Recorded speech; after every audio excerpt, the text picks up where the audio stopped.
Prime Minister Mark Carney has a meeting this morning with U.S. President Donald Trump. It's taking place at the G7 summit in Alberta.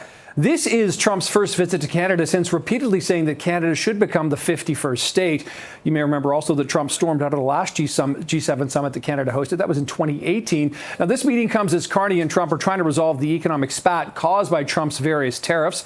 Foreign Affairs Minister Anita Anand has described the talks as sensitive because of the deep integration of both economies. Let's talk more about the G7, what's to expect. John Kirton is joining us live this morning.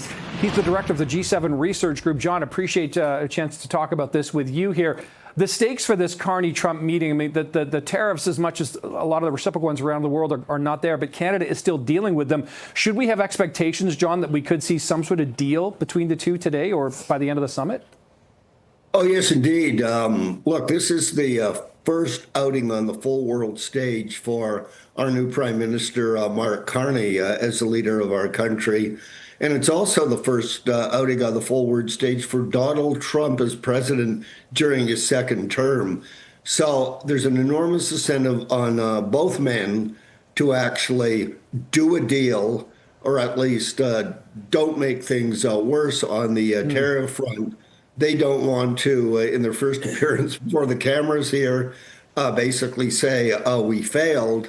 And they know they need to get off to a good start to do the many other things they want and need to do at the summit, from the war against illegal migrants, opioids and fentanyl for Donald Trump, and for Mark Carney, building a stronger economy for Canada and the G7 countries, too. There's a lot of talk out there, John, that, Mark Carney was kind of built for this moment, that his, expertise as a global banker, head of the Bank of England, head of the Bank of Canada, sort of he moves in these kind of circles, that this is lined up for him. But a lot of talk also that maybe he's setting expectations too high.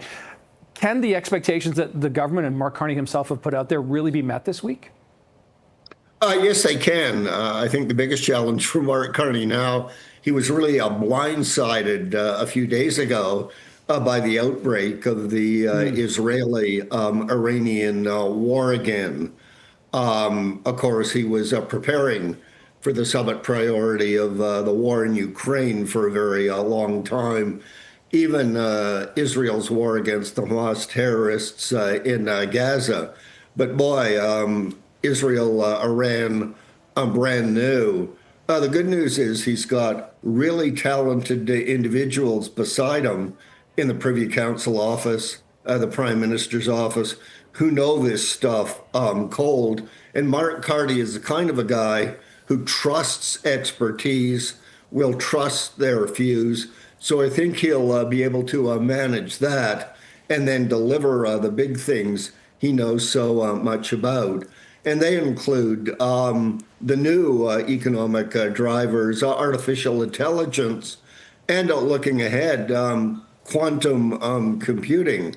So that's part of the very bold, forward-looking agenda he set for the leaders here. It's interesting because on the one hand, we've got those expectations, which I'm hearing what you're saying there, John. But on the other hand, there's not going to be like a final communique, and I know much of that would have been sort of decided on, before they get into the meeting so far. But does that change anything to the general public? The fact that there's not going to be sort of one final overall agreed upon statement, that it's going to be more, drilled down bits of points of agreement here and there? No, because the general public doesn't read these very long communiques written in communiques, as it's called.